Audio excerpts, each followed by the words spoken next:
បាទសួស្តីស្វាគមន៍មកកាន់ទំព័រខ្ញុំបាទថ្ងៃនេះខ្ញុំមកធ្វើការកែលំហាត់វិញ្ញាសាប្រឡងថ្នាក់ទី10បាទលើវិញ្ញាសារូបវិទ្យាបាទដែលជាវិញ្ញាសាប្រឡងប្រចាំខែបាទអញ្ចឹងទៅទាំងអស់គ្នាបាទទី1នោះគឺជ្រើសរើសចម្លើយត្រឹមត្រូវបាទឬខុសបាទចំពោះល្បះនីមួយៗខាងក្រោមអញ្ចឹងស្មើនឹងលំហាត់ភាសាអង់គ្លេសគឺ true false អញ្ចឹងមានល្បះ5ទី1សំទុះនៅអង្គធាតុសមាមាត្រនិងកម្លាំងដែលមានអំពើលើវាបាទអញ្ចឹងតាមរយៈច្បាប់ទី2ញូតុនណាបាទច្បាប់ទី2ញូតុនA ស្មើ F លើ m បាទក្នុងនោះក៏បានចែងច្បាស់ដែរគឺគ្រាន់តែល្បះនេះយកមកកំណត់អំពីបាទអំពីច្បាប់ញូតុនអញ្ចឹងចម្លើយនេះប្រកាសជាបាទត្រឹមត្រូវបាទអញ្ចឹងពិតជាស្មើមែនបាទពិតជាស្មើមែនបាទយើងដាក់ tick មួយអូខេដាក់ធំតិចបាទទី2ក្នុងចលនាត្រង់ប្រែប្រួលស្មើសំទុះមិនអាចមានតម្លៃអវិជ្ជមានទេបាទបានន័យថាសំទុះមិនអាចមានតម្លៃដកទេបាទអញ្ចឹងត្រឹមត្រូវដែរឬទេរបស់ហ្នឹងបាទអញ្ចឹងតាមពិតចលនាពាក្យថាប្រែប្រួលគឺមាន2ណាគឺស្ទុះស្មើហើយនឹងយឺតស្មើប្រែប្រួលស្មើហ្នឹងក្នុងចលនាអញ្ចឹងបើស្ទុះស្មើបានន័យថាសំទុះវិជ្ជមានប៉ុន្តែបើយឺតស្មើបានន័យថាសំទុះអវិជ្ជមានដូច្នេះល្បះដែលថាมันអាចបាទចលនាប្រែប្រួលស្មើมันអាចមានសំទុះអវិជ្ជមានហ្នឹងគឺមិនត្រឹមត្រូវទេបាទអញ្ចឹងខុសទី3សមីការ x ស្មើ1ភាគ2 at ការ៉េបូក v 0t បូក x 0ជាសមីការចលនាត្រង់ស្មើបាទអញ្ចឹងកន្លែងនេះសមីការគឺត្រឹមត្រូវប៉ុន្តែមកដាក់ឈ្មោះចលនាបាទចលនាត្រង់ស្មើអញ្ចឹងពាក្យថាត្រង់ស្មើបានន័យថាលបឿនថេប៉ុន្តែក្នុងនេះលបឿនអត់ថេទេហើយម្យ៉ាងទៀតសមីការនេះជាសមីការចលនាត្រង់ប្រែប្រួលស្មើដូច្នេះមិនត្រឹមត្រូវណាទី4កម្លាំងកកិតមាន3ប្រភេទគឺកកិត static កកិត kinetic បាទនិងកម្លាំងកកិតផ្គុំកែងបាទអញ្ចឹងអត់ត្រូវបាទអត់ត្រូវដោយសារកកិតមានតែ2ទេគឺកកិត static បាទហើយនឹងកកិត kinetic បាទកកិត static បានតែអង្គធាតុនៅនឹងថ្កល់ចំណែកកកិតkinetic គឺពេលដែលអង្គធាតុចាប់ដើមមានចលនាអញ្ចឹងរបស់នេះមិនត្រឹមត្រូវទេចុងក្រោយអង្គធាតុដែលនៅនឹងបាទនៅនឹងថ្កល់ឬបាទអង្គធាតុដែលកំពុងមានចលនាត្រង់ស្មើរងនៅកម្លាំងផ្គួបស្មើ0បាទនេះគឺនៅក្នុងច្បាប់ទី1ញូតុនគ្រាន់តែល្បះនេះគឺស្រង់យកមកតែមួយកណាត់អញ្ចឹងគេចង់សួរថាល្បះនឹងត្រឹមត្រូវឬអត់បាទអង្គធាតុដែលនៅនឹងឬក៏កំពុងមានចលនាត្រង់ស្មើហ្នឹង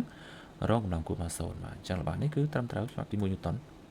បើវាមានចលនាត្រង់ស្មើបើវានៅថ្កល់នៅដែរបាទដូច្នេះចប់សំណួរទី1យើងទៅបាទសំណួរទី2បាទសំណួរទី2នេះមាន3បាទមាន3សំណួរតូចបាទតែមាន3បន្ទុក3បន្ទុកនិង4បន្ទុកទី1តើបាទទំហំណាមួយខាងក្រោមដែលមានតម្លៃនិងទិសដៅអញ្ចឹងពាក្យថាតម្លៃនិងទិសដៅគឺជាទំហំvector អញ្ចឹងយើងមានទី1ចម្ងាយចបាទអត់ត្រូវទេចម្ងាយចជា scalar បំលាស់ទីអូខេអញ្ចឹងបំលាស់ទីគឺជាចម្លើយបាទចម្លើយត្រឹមត្រូវអញ្ចឹងក្នុងនេះគេឲ្យយើង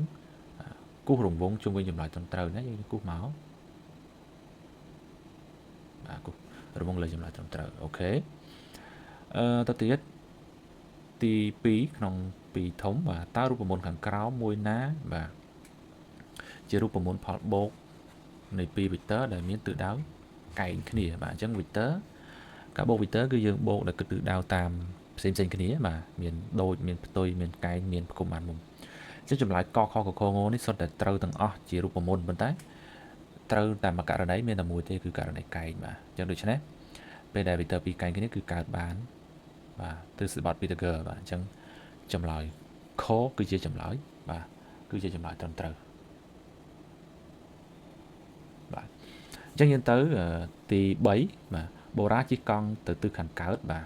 បានចម្ងាយ500ម៉ែត្ររួចថយក្រោយវិញបាន100ម៉ែត្របាទចាំមិនទៅហើយត្រឡប់មកវិញនៅលើបន្ទាត់តែមួយគេនេះចម្ងាយចនិងបំលាស់ទីបាទអញ្ចឹងយើងដឹងពីចំណុចខាងលើមិញថាចម្ងាយចមិនមែនជាទំហំ vector ទេអញ្ចឹងគេត្រូវវាស់យកទាំងអស់ណាគឺគិតចម្ងាយចទៅ500មកវិញ100ទៀតអញ្ចឹងទាំងអស់600និងបំលាស់ទីរបស់បូរ៉ាអញ្ចឹងបំលាស់ទីទៅ500ហើយត្រឡប់មកវិញ100បានផ្ទុយគ្នាបានតែបំលាស់ទី2កណាត់នឹងផ្ទុយគ្នា គិតជារួមគឺចូលលក្ខខណ្ឌទី2នេះចូលលក្ខខណ្ឌខសំណួរលើនេះបាទអញ្ចឹងយើងត្រូវយកពីនឹងដកគ្នាដូច្នេះ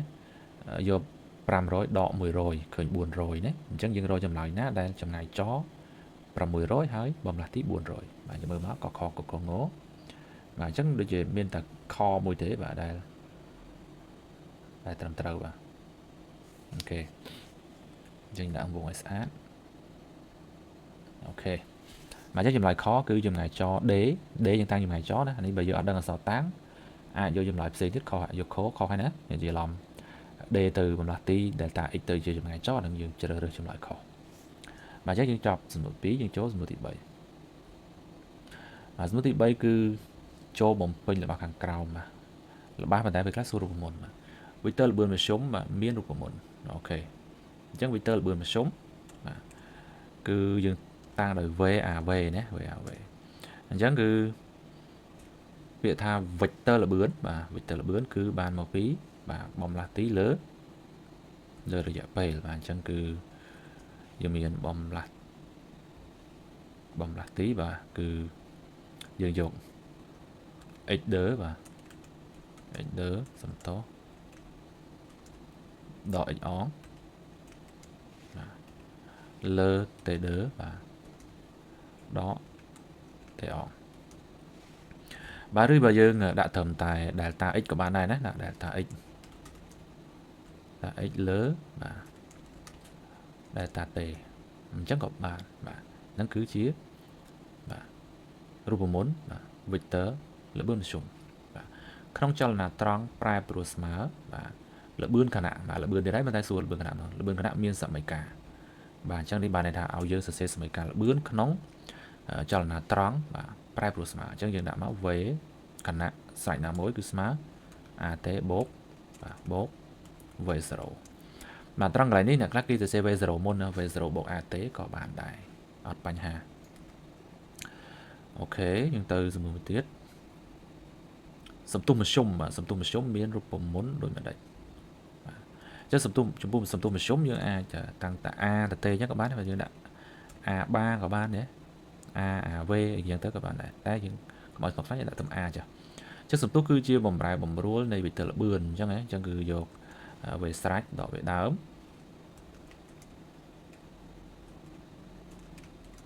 បាទពេលខ្លះដាក់ v ដក v0 ក៏បានដែរហ្នឹងណាt ដឺបាទដក t អងបាទបញ្ជាក់កន្លែងហ្នឹងថាបើសិនជាយើងយកv ស្រេចគឺ v បាទហើយ v ដើម v0 កន្លែងនេះយើងអាចដាក់បាទយើងអាចដាក់ v ដក v0 ណាឬ t ដក t0 ក៏បានដែរអត់បញ្ហាកន្លែងហ្នឹងឬក៏យើងដាក់ខ្លីយើងដាក់ថាបាទ delta v បាទនឹងក៏ឲ្យត្រូវដែរ delta v លើ delta t បាទត្រូវដូចគ្នាបាទអញ្ចឹងយើងមានចម្លើយ2និច្ចលភាពគឺជាអ្វីបាទអញ្ចឹងក្នុងនេះជានិយមន័យដែលយើងគួរចាំយើងអានច្រើនយើងស្ដាប់គ្រូបញ្យល់ច្រើនយើងអាចឆ្លើយនឹងបានបាទអញ្ចឹងនិច្ចលភាពបើយើងនិយាយមែនទែនគឺជាទំហំមួយឬក៏ជាលក្ខណៈមួយបាទដែលវាគឺជាលក្ខណៈរបស់អង្គធាតុបាទដែលប្រឆាំងនឹងបំរែបំរួល vector ល្បឿនបាទអញ្ចឹងក្នុងមេរៀនយើងបានយល់ច្បាស់ហើយគឺពេលណាល្បឿនប្រែប្រួលទៅនិច្ចលភាពចង់ឲ្យតែបាទចង់ឲ្យតែល្បឿននឹងនៅដដែលបាទអញ្ចឹងបើយើងកំពុងឈរស្ងៀមតែទៅសំណួរមួយទៀតគឺកម្លាំងគឺជាបុព្វហេតុដែលអីបាទដែលអីអញ្ចឹងនេះគឺជានិយមន័យកម្លាំងដែលយើងចាប់ដើមស្គាល់កម្លាំងអញ្ចឹងកម្លាំងវាមានលក្ខណៈឬក៏មាននិយមន័យ3ណាដែលត្រូវរួម3នឹងចូលគ្នាទី1គឺជាបុព្វហេតុដែលធ្វើឲ្យអង្គធាតុបាទអង្គធាតុមានចលនាបាទអញ្ចឹងបើយើងអត់ចេញកម្លាំងទៅលើអង្គធាតុវាអត់មានចលនាឬបំរុងមានចលនាណាបញ្ឈប់ណាបើចង់បញ្ឈប់ចលនាវិញក៏ត្រូវប្រើកម្លាំងនេះបញ្ឈប់ចលនាបាទឬក៏ផ្លាស់ប្ដូរបាទផ្លាស់ទិសដៅនៃចលនាទិសដៅនៃចលនានិងចុងក្រោយគឺធ្វើឲ្យអង្គធាតុបាទខូចទ្រង់ទ្រាយខូចរូបរាងខូចទម្រង់ដើមណាខូចទ្រង់ទ្រាយដើមបាទយើងដាក់តែខូចទ្រង់ទ្រាយទៅអូខេ បាទអញ្ចឹងនេះគឺជាបាទចម្លើយនៃការបំពេញអត្ថបទនេះចំណុចនេះគឺទាមទារយើងអានសភៅច្រើនស្ដាប់គ្រូបញ្យល់ខ្លះទៅយើងអាចចាំបានច្រើនបាទអញ្ចឹងយើងទៅសំណួរបង្ហាញលក្ខណៈសម្គាល់នៃកម្លាំងក្នុងច្បាប់ទី3ញូតុនបាទអញ្ចឹងខ្ញុំយកនឹងធ្វើចម្លើយតែម្ដងបាទលក្ខណៈសម្គាល់នៃកម្លាំងក្នុងច្បាប់ញូតុនមាន4យ៉ាងបាទក្នុងនេះគឺយើងឆ្លើយជាត្រេៗមកដើម្បីបានពិន្ទុពេញហើយយើងឆ្លើយជាត្រេៗបាទកម្លាំងហ្នឹងជានិច្ចកាលបាទទៀតខុសទៀតជានិច្ចកាលបាទជានិច្ចកាលកើតជាគូបាទគឺអំពើនិងប្រតិកម្មណានឹងមួយទៅទី2គឺអំពើនិងប្រតិកម្មហ្នឹងមានតម្លៃស្មើគ្នាអំពើទី3យើងនិយាយអំពីទិសដៅបាទមានទិសដៅបាទផ្ទុយគ្នាបាទន័យថាយើងសង្កត់វត្ថុប្រតិកម្មមកវិញកម្លាំងដែលប្រតិកម្មមកវិញហ្នឹងគឺផ្ទុយពីកម្លាំងដែលមានអំពើនេះគឺទី4គឺអំពើនិងប្រតិកម្មហ្នឹងមានលើបាទវត្ថុបាទផ្សេងគ្នាឬក៏អង្គធាតុផ្សេងគ្នាបាទន័យថាកម្លាំងដែលតក់ប្រតិកម្មមកលើអ្នកដែលអង្គុយលើតុហ្នឹងគឺមាននៅលើមនុស្សបាទមនុស្សទម្ងន់របស់មនុស្សហ្នឹងមាននៅលើតុបាទអញ្ចឹង4ចំណុចនេះយើងបាន5ពិន្ទុបាទន័យថាយើងចេះសរសេរលក្ខណៈសម្គាល់នៃបញ្ជាក់ថា4យ៉ាងនេះបានមកពិន្ទុដែរបាទតោះអញ្ចឹងយើងទៅលំហាត់ទាំងអស់គ្នាលំហាត់ទី1គឺមកយើងអានប្រធានសិនណាអានប្រធានសិនបាទតើអង្គធាតុដែលមានទម្ងន់80ញូតុននៅលើផ្ទៃផែនដីបាទមានទម្ងន់ប៉ុន្មាននៅលើព្រះច័ន្ទគេឲ្យសំទុះផែនដីទស្សនីយផែនដី 9.8 សំទុះទំនាញព្រះច័ន្ទបាទ 1.62 បាទអញ្ចឹងក្នុងនេះគឺជានៅក្នុងមេរៀនទី2នៃអនុវត្តច្បាប់ញូតុនដែលនិយាយតាក់ទងនឹងបាទតាក់ទងនឹងទម្ងន់ហើយនឹងម៉ាស់បាទអញ្ចឹងទម្ងន់គឺប្រែប្រួលទៅតាមទីកន្លែងដែលវត្ថុឬអង្គធាតុតាំងនៅឥឡូវយើងទៅគណនាបាទគណនាទម្ងន់របស់អង្គធាតុនៅលើព្រះច័ន្ទតាមរូបមន្តមកបាទរូបមន្តទម្ងន់យើងគ្រាន់តែសរសេររូបមន្តត្រូវហ្នឹងគឺយើងបានបន្ទុកខ្លះក្នុងនេះដោយសារតែគេតាំង Z' នៅលើព្រះច័ន្ទអញ្ចឹងទម្ងន់លើព្រះច័ន្ទគឺយើងអាចតាំង W' បាទអញ្ចឹងស្មើ M គុណនឹង Z' ម្យ៉ាងទៀតគឺទម្ងន់ W នៅលើផែនដីនេះគឺស្មើ MZ ឬក៏ M បាទស្មើ W លើ Z អញ្ចឹងយើងដឹងថាម៉ាស់ទៅដល់ណាក៏នៅដដែលដែរអញ្ចឹងយើងអាចយកម៉ាស់លើផែនដីនេះទម្ងន់លើផែនដីចែក Z នេះឃើញម៉ាស់លើផែនដីអញ្ចឹងម៉ាស់ហ្នឹងលើផែនដីក៏ប៉ុណ្ណឹងទៅដល់ព្រះច័ន្ទក៏ប៉ុណ្ណឹងបាទនាំឲ្យទម្ងន់នៅលើព្រះច័ន្ទដែលយើងតាំង W' ហ្នឹងគឺស្មើ M យកដល់ W លើ J បាទគុណនឹងបាទគុណនឹង Z' ដោយ W គេឲ្យមកគឺ80.0 ញូតុនបាទ Z គឺ 9.8 9.81 ម៉ែត្រក្នុងវិនាទីការ៉េហើយនឹងអូខេគេមានទៀត Z' បាទ Z' ស្មើ 1.62 បាទម៉ែត្រក្នុង1វិនាទីបាទការ៉េអញ្ចឹងនាំឲ្យគេបានបាទទម្ងន់នៅលើព្រះច័ន្ទដែលយើងតាំង W' បាទស្មើ 80.0 ចែកនឹង 9.81 បាទគុណនឹងបាទ 1.62 បាទអញ្ចឹងក្នុងនេះលេខមានន័យគឺយើងត្រូវរក្សា3ខ្ទង់ណាដោយសារតែតួលេខគេទាំងអស់ទៅសេជាលេខមានន័យ3ខ្ទង់បាទ13.21 ឬក៏ 13.2 21ក៏បានយើងយក2បាទត្រូវជាងនេះដោយសារលេខមានន័យយើង3ខ្ទង់ល្មមគូបអបឲ្យស្អាតបាទប្រមាណ5លំហាត់2បាទកដើម្បីកែបានយើងទៅអានប្រធានសិនបាទអូមាន3សំណួរនោះចំណាត្រង់1បាទមានសមីការបាទ x ស្មើ4បូក 15t ដក 2t ការ៉េដែល x គិតជាម៉ែត្របាទនិង t គិតជាវិនាទីបាទទី1កំណត់សន្ទុះបាទល្បឿនដើមនិងទីតាំងដើមនិងប្រភេទនៃចលនា ទី2cái này là bươn khả năng tê óng 2.5 vị tí tê đơ 5 vị tí ta chỉ là thật là tí tăng na và tí tăng na khá nhé vô số pi khả năng tí tăng ná khả năng tê óng nâng khả năng tê đơ và chẳng mình xua đâu tràn đai và chắc là như tao co đó cầm nọt buồn giang đấy và cầm nọt buồn giang đấy dân bàn pram bentuk chẳng bàn làm mà mua pram bentuk ấy là bạn này và chẳng có dân cầm nọt buồn giang đấy và buồn giang đấy chân tí muối đã xa tại cái ao sợi cá dân ai pra biệt thay dớ miền dơ miền nó miền là vậy để cái ao x smart chẳng mất và 4 bộ ấy chẳng mà và chắc bây giờ cái lệ cho ba tới bà sợi mấy ca đấy mà sợi mấy ca đấy miền riêngอย่างmạch mà chắc là riêng với cứ đôi sợi mấy ca đại dương bàn chuột nó càng lớn nó cành sầm nù true false là nè và môi biệt phí at cái đấy bộ về sổ tế bộ x sổ bên trái còn trái cái tờ lọc bằng cái tờ lọc cái tờ c bị che vào đào và c x sổ tờ đào mình chứ ai vô sợi mấy ca nó mà bán ai vô sợi mấy ca nó mà bán bên trái dân đại thờ lệ riêng tất và cứ và at nó trong nè x sổ nữa nó đào và x sổ nó đào và thấy bây giờ bạch tập của bạn này dương tập nhé còn là dương xuống mơ và xuống mơ đằng bây giờ ai cầm nạp sầm tu chẳng máu bà chắc cái bàn đi cả cái bàn tìm mùi nó cứ bàn xăm tú mà ba xăm tú ba sò á dương mơ mở ta sò á trong mẹ con này kể và cứ mẹ con tê cả đấy và tái nó bị một á miên mùi pi tiệt được cho nên bàn là đỏ pi ní cứ smart là mùi pi a và chắc bà a đầm đâu mà môi pp á smart đỏ pí chắc bạn này là á smart bạn này là á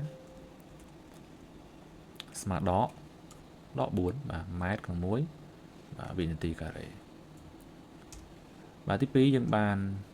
cái suy tiết là bươn đào và bươn đáo dân đăng ấy tăng đòi về zero và chắc về zero cứ mê con robot xuống thế là bạn đi mà cứ mê con robot tê chẳng mới thức hay lấy đọc ramขนาดbiết mát còn muối vinity tí tặng đám cứ x zero chắc x zero cứ lấy tuột tế để on miền cho bà nhạt thề at sao tê để chắc cứ mở tới cứ trong lịch buồn chắc mà này là x zero mà buồn nó cứ buồn mày mà chắc trong cái cứ mà cầm mặtประเภท cho là chắc đau sầm tu chẳng thôi mắc cơ nhà bây giờ miến nó á và cứ khởi đỏ buồn nữa tôi chừng sôn và tôi chừng sốn nút cho là ná và cho là ná chia cho là ná dứt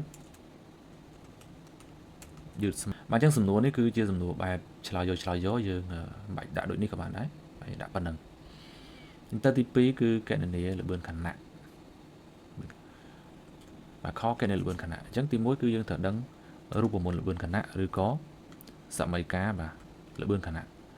จังตามรูปมนต์ก็บ้าตามสมัยกาก่อนรูปมนต์คือขนมจรณาตรังปรับรูสมาเหมือนนั้นจะใส่หนักเลยเวสมาอาเตโบกบ่ะเวสโรmà chắc là đói ý kế mà đại á miên này đại á mà bên đấy độ 4 mà về zero và về zero bên này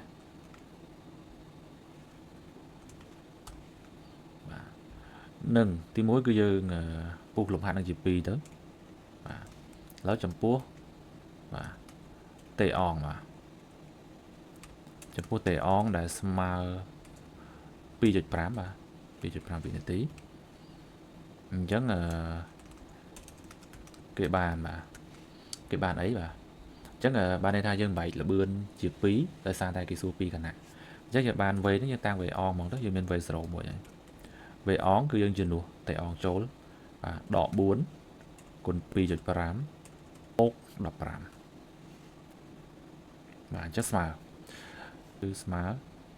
pram và pramite con muối vị tí ở trong pua tệ đơ mà và thế đấy pram vị tí giống như chừng đủ cái này ní pram mà đòn mà chắc mấy cái ní từ đáy còn tại dương tàng về một tiền máu mà chắc về ní cứ về phí để sao tàu dùng một tệ phí cái này nếuចំនួនឲ្យ5អាចំនួន2កន្លះទៀតទេអញ្ចឹងដក4 គុណ 5 ដក 20 ដក 20 បូក 15 បានដក 5 បាទអញ្ចឹងលឿនអវិជ្ជមានបានន័យថាថយក្រោយណាចលនាហ្នឹងគឺថយក្រោយទៅវិញហើយមានដូចនេះមួយទៀតណាបើយើងទៅប្រឡងបាទឡើយចូលសំណួរគោចុងក្រោយហើយបាទចប់ហើយវីដេអូនេះកំណត់បាទទីតាំងនៃចល័តអញ្ចឹងទីតាំងបាទកណ្ដាលជាហៅ axis ណាអញ្ចឹងយើងធ្វើតាមយើងមានអីមានអ្វីដែលគេឲ្យគឺទីតាំងគឺ x អញ្ចឹងយក x មកយកគេឲ្យហ្នឹងមកបាទអញ្ចឹងយើងមាន x ស្មើអីចឹងមកចំពោះតេអងបាទ2កន្លះបាទ 2.5 វិនាទី5វិនាទីយកតេនឹងទៅចំនួនទៅឃើញហ្មងណាឃើញ x អងហ្មងអញ្ចឹងគេបានអញ្ចឹងខ្លាយ x ហ្នឹងខ្លាយជា x អងហើយព្រោះយើងចំនួនតេអងចូលបាទអញ្ចឹងស្មើ4បាទបូក15គុណ 2.5 បាទដក2បាទគុណ 2.5 បាទការ៉េ 29.5 ណាអញ្ចឹង29.5 ម៉ែត្របាទជួយគិតលេខនេះផងបាទគិតខុសជួយប្រាប់ផងបាទចំពោះ tether បាទចំពោះ tether ដាក់ដែលអញ្ចឹងណាអញ្ចឹងលេខដូចគូនិយាយវិញអញ្ចឹងបាទគឺដែលគាត់តែយើងធ្វើ2ដងដើម្បីបញ្ជាក់ថាយើងចេះអញ្ចឹងចំពោះ t ស្មើ5ម្ដង t ស្មើ5សួរគិតលេខវិញអញ្ចឹង x នេះគឺជា x2 ឯងព្រោះ t នេះក៏ t2 ដែរបាទ t2 អញ្ចឹងចំពោះ t2 យើងចំនួនចូលមក15គុណ5មកនេះដក2គុណ5ការ៉េបាទ5ការ៉េ25 2ដង50អញ្ចឹងមានដក50 15 5ដង75ដក50 35 25បូក4ស្មើ29បាទ29ម៉ែត្របាទអញ្ចឹងមកដល់ហួសក្រោយវិញណាបានន័យថាពេលដែលចយូរទៅលបឿនថយចុះបាទលបឿនថយចុះរហូតដល់អវិជ្ជមានបានន័យថាថយក្រោយអញ្ចឹងធ្វើឲ្យទីតាំងពីរហ្នឹងគឺក្បែរគ្នាបាទអញ្ចឹងដូចនេះយើងដាក់មួយតិចទៅឲ្យស្អាតចុងក្រោយបាទ x អងស្មើ29បាទ0.5 ម៉ែត្របាទ x ដឺបាទស្មើ29ម៉ែត្រអញ្ចឹងចំពោះការគិតលេខយើងអាចមើលឡើងវិញណាកាលខ្ញុំគិតខុសអីជួយប្រាប់គ្នាបាទអញ្ចឹងចប់ហើយវិញ្ញាសាយើងសង្ឃឹមមានខុសតោះអីកន្លែងណាជួយ comment ប្រាប់ផងព្រោះធ្វើភ្លាមអត់បានប្រេះទុកជួបគ្នាពេលក្រោយ